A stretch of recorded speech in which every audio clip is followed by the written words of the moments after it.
And as you can see here, we are actually trying to change the state of the oh my goodness, what happened to the lights? Is this a blackout? Is this a blackout? Is this a blackout? Ah, I hope it's not a blackout. I'm pretty sure it's just the fuse box. Let me just check the fuse box real quick. Don't worry guys, I got this. I know what I'm doing here.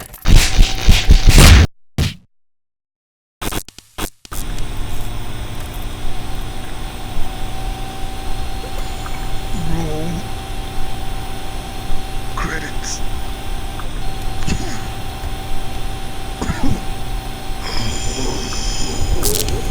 Medic.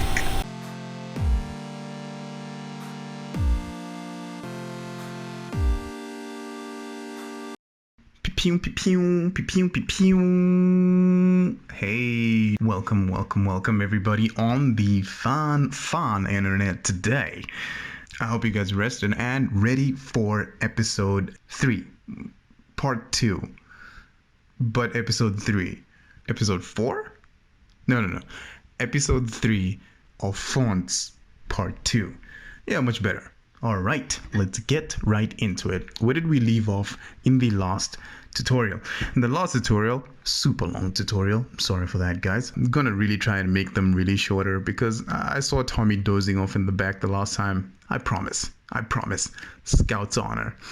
Okay, so where did we leave off in the last tutorial? In the last tutorial, what we did was we explored spans and paragraph tags, and we tried to get individual styles to fit onto different parts of our sentence so that we can get 2 different looking styles on 2 different operators, namely the span and the paragraph. But with all of this happening within the same paragraph container, just each having different style attributes added to them. As we can see here in the example that we did, viewers and awesome take on different style properties than the entire paragraph containing them. So what are we going to look at today? Well, today we're going to be looking at classes and how we can use classes instead of or in conjunction with spans. But we're just going to be focusing mainly on classes, how to import fonts from Google Fonts and integrate them into our own website. All right, without further ado, let's jump right in to that episode. Cool. So the first thing we're going to do here is we're going to go to Google Fonts. So in your browser, just go ahead. Let me just bring this browser window in right over here. And you're going to go to fonts.google.com. Cool. And then as soon as you're in fonts.google.com, we're just going to really scroll down and look for a font that you like, that you might want to use for yourself. Just keep scrolling. Look for one that's nice. You can choose a different one to what I'm going to be choosing, or you could literally find the one that I'm using by copying the line of code that's probably going to be generated by Google Fonts. We're just going to be doing a bunch of copy and pasting here. We're not really going to type out anything. That is the beauty of Google Fonts. Once you found the prettiest, most ideal font that you would like to use, go ahead and click on the plus icon. And then in the far right bottom corner of your browser, you will see it says one family selected. Go ahead and click on that tab so that you could raise the font options. As soon as you've activated the tab, you'll see a bunch of tabs that you could click on. The first tab that will be selected is the Customize tab. And this is literally where you can choose all your font weights. Remember we talked about font weights in the previous tutorial, where 400 would be your base thin font, your 700 would be your mid-weight font, and your 900 would literally be your thickest font. I'm not too sure if they extend past 900, but 900 is the highest that I have seen on most font faces font weight categories. In this case, for the font that I'm choosing, there only seems to be 400. So I'm going to go ahead and leave it as the regular 400. Over to your far right, you will see the load time. It's still good. It's still in green. The more font weights that you add, the heavier and therefore slower the load time will be for your fonts to load onto your web page. Just try to take caution of how many font weights you are adding to your font family. Okay, cool. So now we're going to go over to embed, and this is the magic. This is where all the magic happens, literally. If you scroll down, you'll find the standard port. This is for standard, quick and easy integration of the font into your website. This is the link that you copy that's going to go straight into your head container. This, ladies and gentlemen, is the magic 8-ball line that's going to be telling your website that it has an external font. It's going to rock up to the club and be like, hey, I got VIP access, man. Bring in this font all the way from Google Fonts, and they're just going to clear a way for this font to come straight into your website. It's really cool. It's super easy and it's super nifty, and it just does all the heavy lifting for you. You're going to copy that link, but just in a bit. Right under it is your font family. Remember when we had Cambria, Times, Helvetica, and all those guys? Here, the font family is Abril Fatface. And remember, if Abril Fatface isn't present, it's going to move on to cursive. Thank goodness we learned that, right? Now we understand what we're talking about. Literally, it's the same thing. This line is going to be injected into the styles as a styles attribute. All right, do me a favor, remember that. Just keep it in your head. We're going to be using it soon. Now, for further explanations, if I haven't explained it properly and you still want to get a better grasp on how to use these fonts from Google Fonts, you can come down to this link down here, Getting Started Guide. And this will show you how to integrate your fonts step by step in a much better way than I probably could have. I have failed you. I am sorry, my dear viewer. Moving on. Cool. This line will further help you see where you need to put this first line of code. It's not telling you to put it in the body. It's not telling you to put it after the body. It's telling you to put it in the head.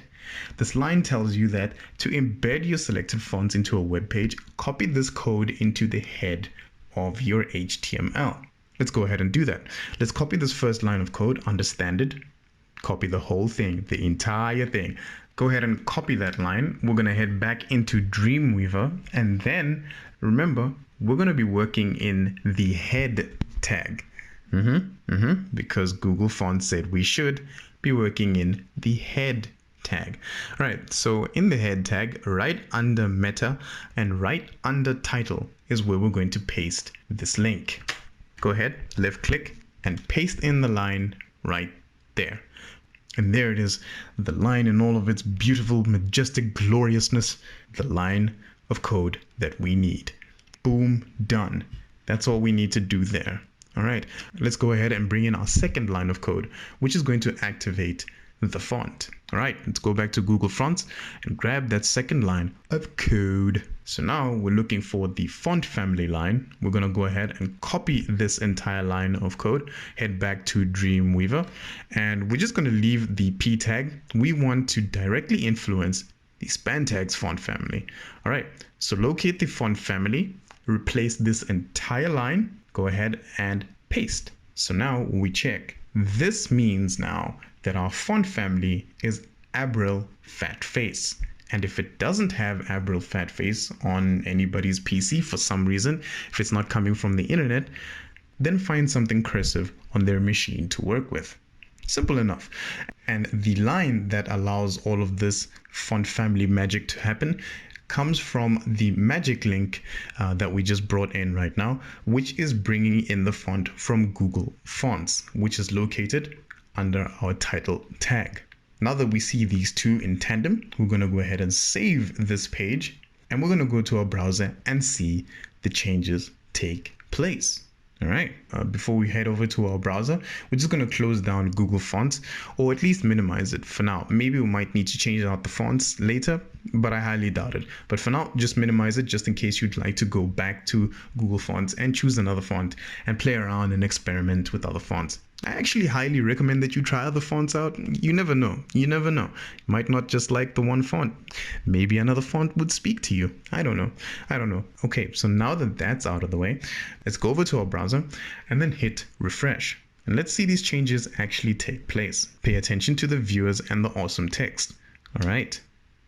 A bit of a load there, but that meant that it was working. It was merely just fetching the font from Google Fonts and integrating it into your web page. And boom, there we go. The results are in. Our span elements have changed and have taken on the font family which we've specified for them. It might look different on your screen, don't worry, most probably we chose different fonts, but as long as you're all caught up and we're all at this stage, super awesome, you're doing good. All right, let's go over to the next part of this tutorial. Okay, cool. So now we have integrated our favorite font into our web page. And what's next? Well, let's go down to span. And if you noticed, in the previous example, we had typed the font weight of 900. And that is the boldest setting that you can get, right? So what would happen if we deleted the font weight 900? Let's go ahead and see this in action. Let's delete this, save the page, and hit refresh in our browser. It's dropped a little bit of weight. It's kind of perplexing, isn't it? Yeah. It's even got me as well. I literally can't explain it. No matter how many times I try to watch this and try to understand why it added an extra boldness to it, when on Google Fonts it said it only comes in one font weight setting that you can get. Very strange stuff goes on, but like I said, this is the beauty of code. Sometimes you just have to roll with the punches and just go, I guess it happened because it's in code. Okay, cool. Moving on. Up until now, Viewers and Awesome were brothers in arms, taking on the same style attributes and just going together like two brothers taking down the armada of fonts and font families. But like all good things, the journey has to come to an end, and the viewer's text wants to go his own way and become his own text family. Okay, jokes aside, we want to change the viewer's text and give it its own personal style, but still keep it in a span tag. How do we go about doing this? Well, now we're going to start to introduce classes. Classes are amazing. So the first thing we're going to do is give it a class. So we're going to come into viewers,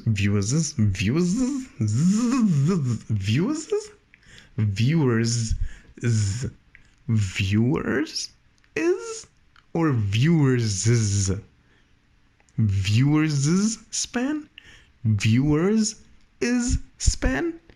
I'll have to look that one up. Okay, we're going to come in here to viewers span tag. We're going to hit a space and then we're going to type class.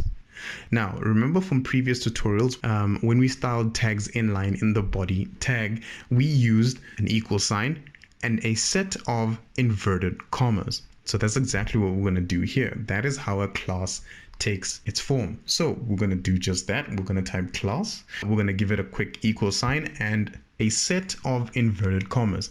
And in between the inverted commas, we're going to give it a class of header1. Literally, you can name it anything you want to, but we're just going to name it header1 because it just came off my head.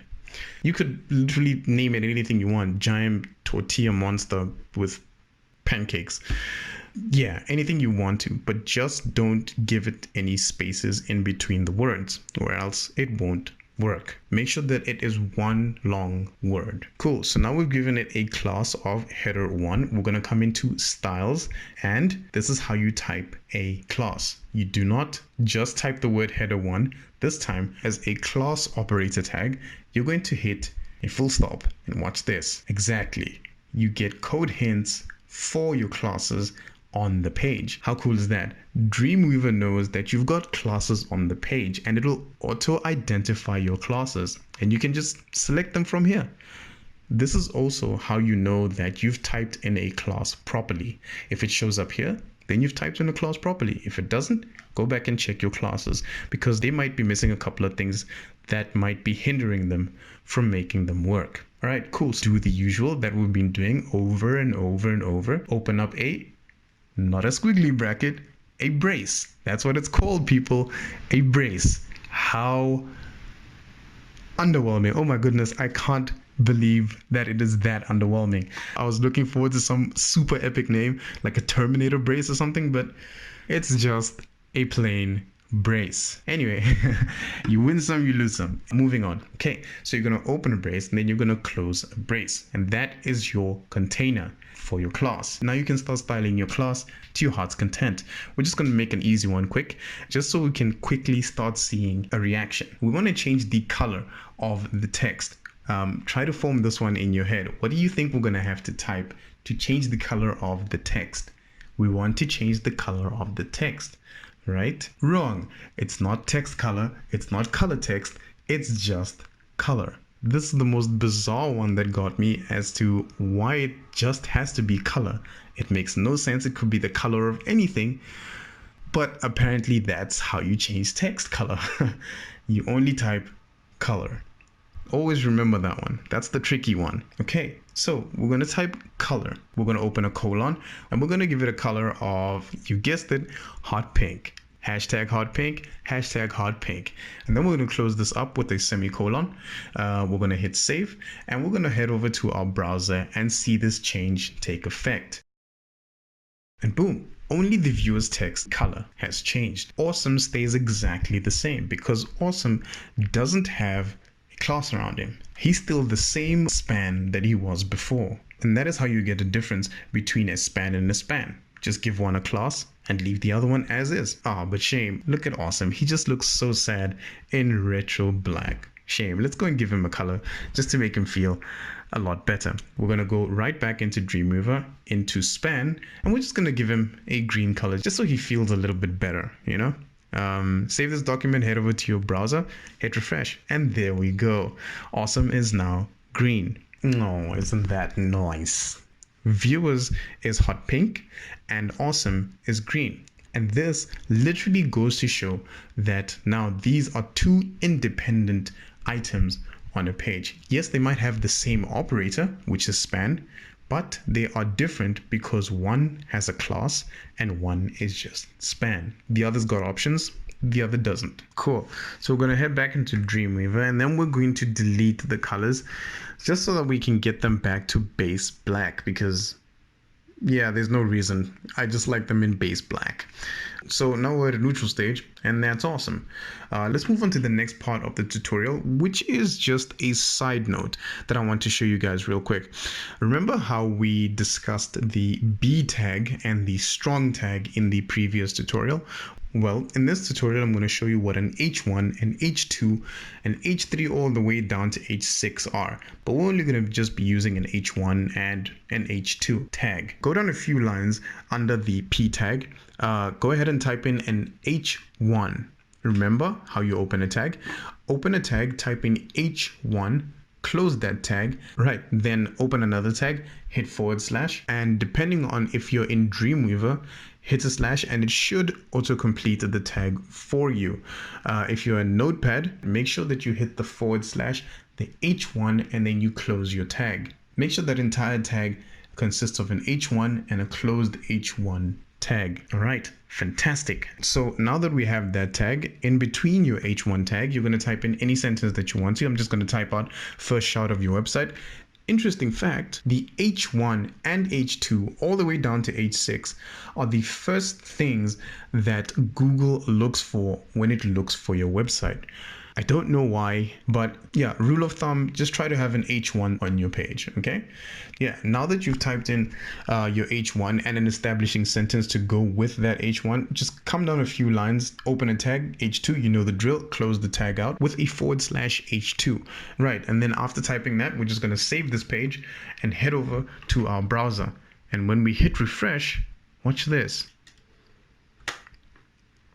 As you can see, the first shot of your website is pretty large, even larger than the text above it.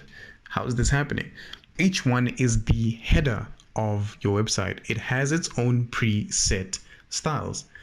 Honestly speaking, I'm not too sure where these styles come from, but I think it's just the browser's default style attributes. The H1 has its own styles, so does the H2, so does the H3, down to the H6. And they treat it basically just like you would find in a book. You'd have a heading, you'd have a subheading, and so forth, so forth, so forth down the line until you get to body text, which is the smallest of them all, right? Right, we can see this in the next example where we now put in an H2. Remember, there are no styles at this point. We have not given any styles to either the H1 or the H2 yet, which is fine because you can go into Dreamweaver and give an H1 its own style as well. If you don't like the styles that they've given you, you can go ahead and change them. Let's go back into Dreamweaver and we can actually test this theory out. Just make sure that header 1 is empty. Okay, cool. So we're going to come down. We're going to target H1. You know what to do. Open a brace, close a brace, hit font family, and literally type in anything you want. We're going to just take Arial Black sans serif. We're going to hit save and we're going to go to our browser to check this out. Boom, it changes. Remember, it's still an H1, so it will be treated as an H1. It's just that its style properties are different. Now let's go and look at your H2. Go down to your H2 tag, type in a sentence. I'm just going to go with second shot of your website. Save this page, head over to the browser, hit refresh. Boom. No style attributes yet, but it has taken on its own style. And you can see the font size is a lot smaller than your H1 text. And again, we can manipulate this even further if we wanted to. Let's go back into Dreamweaver. We're going to duplicate our H1, right? We're going to change the font style of the H1. For now, we're going to give it an italic. We're going to save this. We're going to head into the browser and hit refresh. Oh, mistake, my bad. It's because we didn't change the H1 into an H2. Head back into Dreamweaver quickly and change that H1 into an H2. Cool. Save this document, head over to your browser, hit refresh, and boom, there you go. As you can see, the changes have been made to H2. Literally, you can style the H1 and the H2 as you please. I mean, you don't have to use an H1, but if you can get the exact same effects from a paragraph, why not just use an H1 or an H2 and style it the way you want it to be? Keep it safe, keep it easy to use, keep it functional at the same time, and keep it super snazzy, just like I know my viewers will. Let's move on to the next part of this tutorial. Let's head back into Dreamweaver. Let's delete the H1 and H2 tags and their style attributes. Don't forget to delete their style attributes.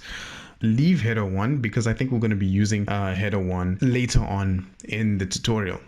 Maybe. So beneath your current p tag, we're going to open another p tag here. And in this p tag, we're going to type in a bunch of gibberish. Anything that your mind can come up with, literally anything that you want to type, just to fill up the lines, anything at all. Seriously, like just go ahead and type anything at all. Don't judge the utter gibberish that I'm going to be typing. Okay, cool. Now that we have our establishing sentence of utter gibberish, we're going to go ahead and hit save and we're going to go into our browser and see what happens. Hit refresh. Yes, and that is perfect. Right, so as you can see, it's wrapping around and breaking on each line. We've got basically a paragraph of text, which is awesome. And at this point, it's taking on the, let's call it the header text at the top with "my viewers are just awesome, that's a fact." It's taking on that style because, yep, you guessed it, it's a paragraph tag. And we've given all the paragraph elements on the page a certain style, right? And now it's taking on those style attributes. And that's why you get the body text looking just like the header text. They're both paragraph tags. Cool. One thing that's bothering me right now is the fact that it is one single flowing line, and I don't like that at all. So if you're on Notepad, it should wrap around on its own. But if you're in Dreamweaver and you don't like it just flying off the page like that, come in here to View, go down to View Options, and then hit Word Wrap. And yeah, perfect, very nice. Instead of one long stream of text, it's now wrapping around the sides of the window, which is perfect. And now we can continue. Awesome. So we were explaining that the paragraph tag, where we have our actual paragraph of gibberish and our paragraph above it shared the exact same style attributes. Well, that's because the p tag on the page has been given certain style properties. Now let's look at a way of changing that. Luckily we did this. We want our gibberish p tag to have different style attributes from the header p tag. That's right, we're going to give it a class, right? We're going to come into our p tag of gibberish and we're going to give it a class. We're going to give it a class of paragraph. Cool. So now we have a class of paragraph already. This is different. Remember, if you were to save this document and head over to your browser and hit refresh, nothing would happen because the class is not in effect yet. Cool. So let's go and give it some superpowers of its own. Okay, cool. So remember, when you want to access your classes, you start with a full stop. That's what we'd normally do. But in this case, we're just going to take over header 1 because header 1 is already there anyway, so why not? All right. We're going to take paragraph, just the word, not the entire class, just the word paragraph. And we're going to head over to header 1. We're going to replace header 1 with paragraph. And now this class belongs to paragraph. And in here, we can style to our heart's content. This is literally where the magic begins. Okay, we're going to head into our paragraph style attribute container. And we're going to start giving style attributes. The first style attribute that we're going to start with, just to see that it's working, just to get a feel of how it's working, is font style. We're going to give it an italic. We're going to save this, head over to our browser, hit refresh, and boom, slanted text. Let's try some other stuff. Let's take down the font size because it is just a tad bit too big. We're going to come into Dreamweaver, give it a font size of about 20 pixels. We're going to hit save and we're going to hit refresh, and boom, really nice small slanted text. Really cool stuff. Oh man, looking at the sentence, I spelled a bunch of stuff wrong. Very terrible, very terrible. Anyway, these are just examples, so I don't mind. Cool. So now let's mess around with other practical things that you might be looking at when you are busy styling about all over the show. Let's go ahead and try and manipulate the width of this paragraph. Now, normally it's at 100% of the width, which means your paragraph class will conform to whatever the page's size is at that time. How do we know this? We can see it right now. It's conforming to the page size right now. Let's go and give it its own width so that we can see this in action. All right. In your paragraph style tag, we're going to type an attribute of width. We're going to give it 200 pixels. Then we're going to hit save and then we're going to hit refresh, and boom, look at that. Everything has shriveled up and moved to the far left of the screen. And now it's its own size at 200 pixels. That is literally 200 pixels that it's squeezed itself into. It is no longer at the mercy of the browser window's width. Let's go ahead and see a resisting version of this. Let's head back into Dreamweaver, and instead this time we're not going to give it a small width. We're going to go ahead and give it a width that is larger than the browser window this time around. Okay, so head back into Dreamweaver. The width is going to be 800 this time. Just a tad bigger than the browser window at this point. Hit save, head over to your browser and hit refresh. Oh, look at that. We get a scroll bar. Why? Because now the text box is bigger than the browser window. Therefore, the browser window now has to accommodate the text box, and that's why you get the scroll bar, so you can see all of the text. That's what's happening right there. Okay, so that's a little bit too big. We're just going to go back into Dreamweaver and we're going to just cut it down just a little bit. We're going to give it a nice 600 pixels so that we can see what happens then. It should fit properly, right? Let's see. Save, head over to your browser, hit refresh, and yeah, cool. Look at that. It's nice and manageable, nice and small, but it's all the way to the left. But Ed, we already know this trick. You showed it to us. Just gonna type text align and center it, right? Let's go ahead and type text align, center, save this page, and head over to our browser. Hit refresh, and yeah, this should work, right? This should work. Oh, look at that. It's not working. What's going on here, Ed? Why is it not center aligning itself? Even after we've typed text align, center. Well, there's a couple of things that you could try here. Let's just add a background color just so we can illustrate that this box is small enough. It's not leading outside of the page anymore. It literally is small enough to work. For now, The next style attribute is we're just going to fly by it because we're going to be talking about this style attribute in later tutorials. Yes, I said later. Just add it to the board. La-dee-da, la-dee-da. Huh. I wonder what happens if I get to 10. Do I owe you guys something? I'm pretty sure I owe you guys something. Let's just try and make sure that I don't get to 10.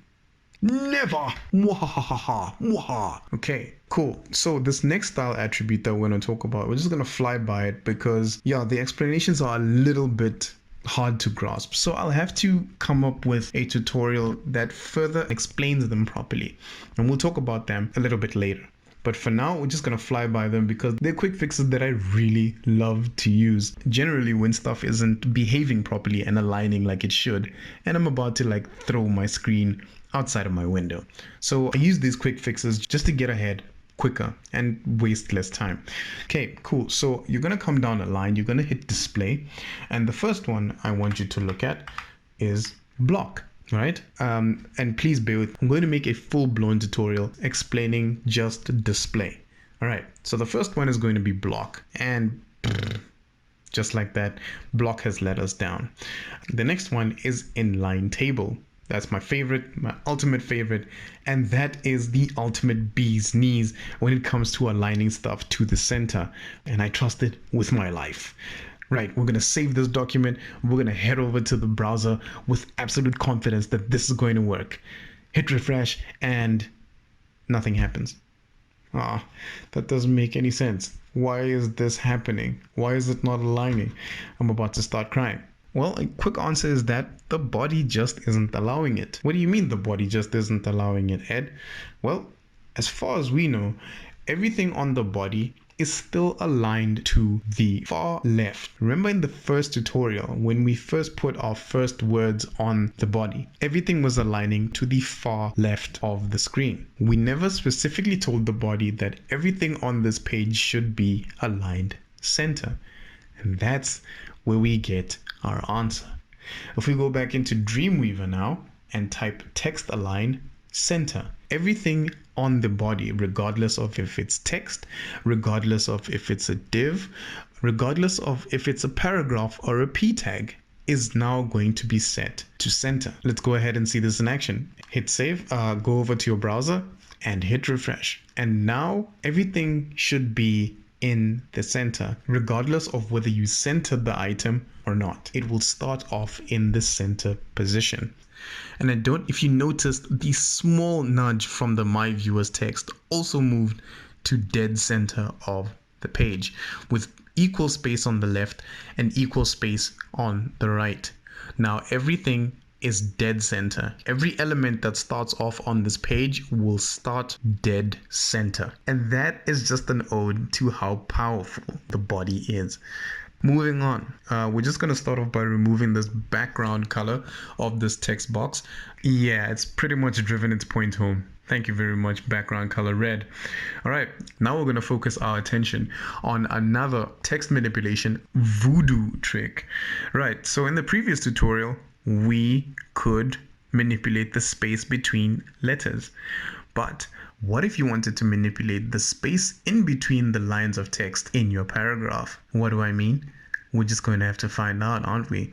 So under display in a new line, we're going to type out line dash height.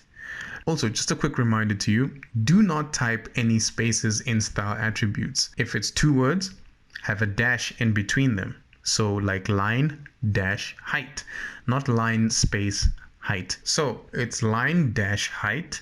We're going to open a colon. We're going to type 30 pixels just to get started. We're going to save this page and head over to our browser and hit refresh. And as you can see, our paragraph starts to get a little bit spacious.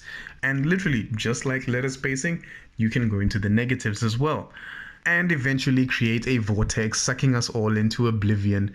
But that's up to you, my dear brave viewers. You can add whatever numbers you want to add. You can add whatever negative numbers you want to add. Experiment. Have fun. Go crazy with this stuff, guys. You now have the power. You can make paragraphs. You guys can make background colors change, and you can manipulate different texts. You guys can manipulate different span tags, because now you have the power of classes up your sleeve. Now that is awesome, guys. Okay, I like it standard, but let's try left aligning it. All right, I'm gonna head over to text align, hit left, and then save this document and refresh it. Okay, cool. Actually, it looks okay. I don't know, I can't tell. This is where I'm going to leave this episode. Yeah, I hope you enjoyed this episode, and I hope you had a lot of fun playing with fonts. Who knew that fonts would turn into a 2-part episode? Madness, isn't it? Yeah, I think I'm obsessed with fonts. I think I need to see a doctor. Anyway, I hope you enjoyed this episode, and I hope you actually go ahead and experiment with these things. Let me know in the comments down below. I'm actually just waiting for those aliens to get back at me. Look, guys, holla back, yeah. Look, I really hope that you enjoyed this tutorial. I enjoy making these for you guys. If you are new to the channel, I would really love you as a subscriber. You seem like quite the cool person, so please go ahead and hit that subscribe button for us, and also hit the bell icon so that you don't miss a single episode upload when they do come out. I upload every week on a Friday. Some of them might be side quests, who knows, bring in the lovely Vanessa, or one week you might get the lovely fair lady Penny. And for those of you that have been here this entire time, dudes, you are all awesome. Hit the like button just to show us some love. Hit the dislike button to show us even more love. And we will send out a universal hug. We promise you'll feel it. Anyway, with that being said, I will see you in the next tutorial, and I hope you have a super duper Uber day, and be sure to check in next time, where I borrow a jetpack and carry the Statue of Liberty to safety from the evil man on the moon.